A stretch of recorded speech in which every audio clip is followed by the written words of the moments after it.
My web designer and I were talking the other night, and we were talking about the advantages of dog hole benches.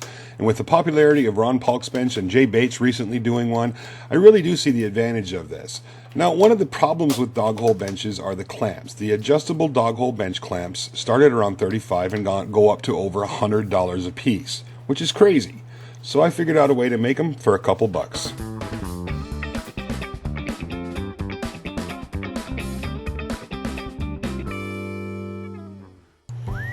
So after putting some plans together and grabbing some scrap wood, I literally spent less than $2 at the hardware store on the hardware needed for each clamp. Then cut all the pieces out on the table saw. And when I'm at the table saw, I typically cut everything I can there at one time so I don't have to make a bunch of trips back.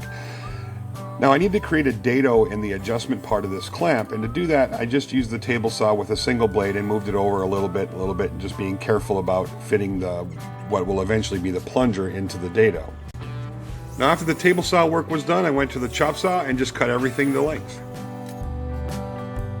Now with most of my parts roughed out, there was a couple contoured parts that there's some one-to-one templates to make it easy. Now that part is actually going to be the handle for actuating the clamp. So I glued my template down to a piece of plywood and just cut it out, staying close to the line.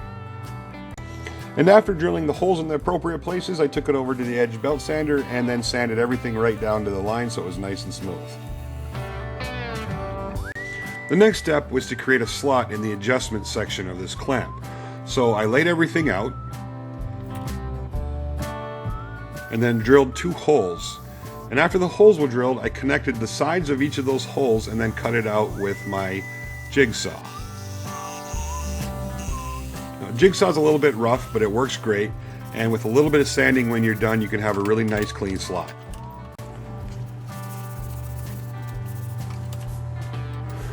So now what I want to do is, where I made the dado with the table saw, is come back with a router and just kind of clean that up so it doesn't have that swoop or that bevel facing upwards. I want to kind of clean it up and create a little round side in the back. And I just freehanded it. Of course, you could make some kind of template for this as well. And then the plunger itself, I needed to round that over so it would match the contour of the back of the dado. And here's where I realized I messed up. I didn't leave enough room for the holes I needed for the clamp section, so off camera I went and made another one. And then I grabbed some 3/4 inch dowel I had laying around the shop and drilled a hole straight through it. Now I need to create a tenon of sorts, or a shoulder that will ride back and forth in that slot we just created on the adjustment part of the clamp. That way when I'm tightening this thing down, that little dog won't spin freely.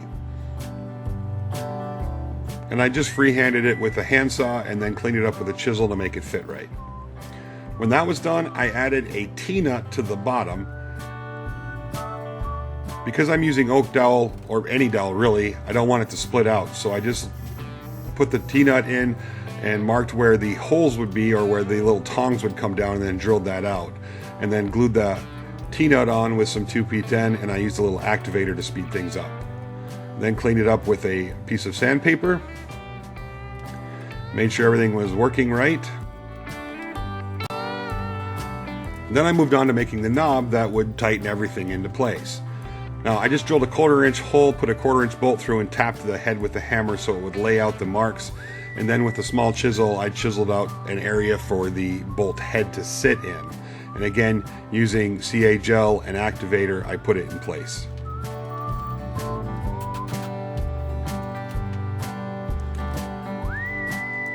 I did glue a little washer on the bottom, which I didn't show very well, and that seems to help a little bit. And then afterwards I put a 1/2 inch dowel in the side there, and that acts as a stop so the clamp doesn't go too far, and that's what holds the pressure in place. Then cleaned everything up and cut it off so it was about 3/8 or a 1/2 inch sticking up. Not really important as long as it's below the surface of the clamp. With that done, I used the bolts to create some threads in the clamp itself, and then bolted the handle down, and then didn't move the camera while I bolted the plunger in place. But I am doing it, you can trust me. So once that was done, I needed to put a little piece of wood over the top of the plunger, and that'll keep it from pushing up when the clamp is in the forward position or putting pressure on it. So I just glued some on with some 2P10 and then added some screws. And then of course I cut one out of oak with the CNC machine. I wanted to make 2 versions of this to try it out. Now, after cleaning up all the oak parts, I started putting everything together, and one thing I failed to show with the plywood version is how the linkage actually attaches to the handle or lever itself. Now, you've got to create a tenon of sorts that is just recessed for the hinge. So I cut out a female side on the handle and the male side on the linkage, and then to remove the debris, instead of trying to chisel it all out, I just set it up in my drill press and ran a drill, and that will remove the bulk of the centerpiece there, and then I just chiseled the rest of it clean.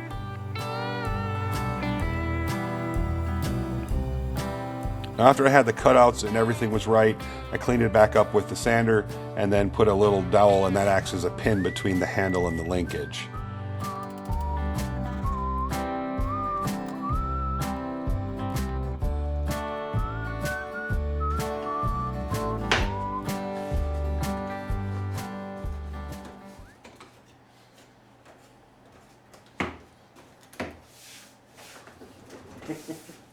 So I'm really happy with the way these clamps are performing. You know, I've done toggle clamps in the past, you know, a real simple version. This was 2 years ago, and then I actually did some hold down toggle clamps, and I'll post links to those videos in the description box below. So this is basically just a toggle clamp on its side, and it's working super well. Now, I did two versions. I did a plywood version and a version out of some scrap oak. And I wanted to do that just to see if there was any significant difference in performance, and the oak does perform a touch better.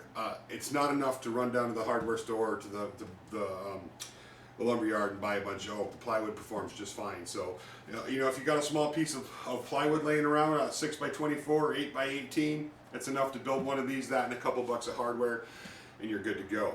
So I'm real happy with these. There are plans of going to be available on my website, or are available on my website if those of you who are interested. Also, check out the free plans.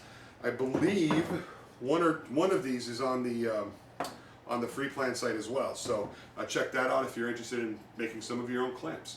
So thank you very much for watching, and we'll talk to y'all soon.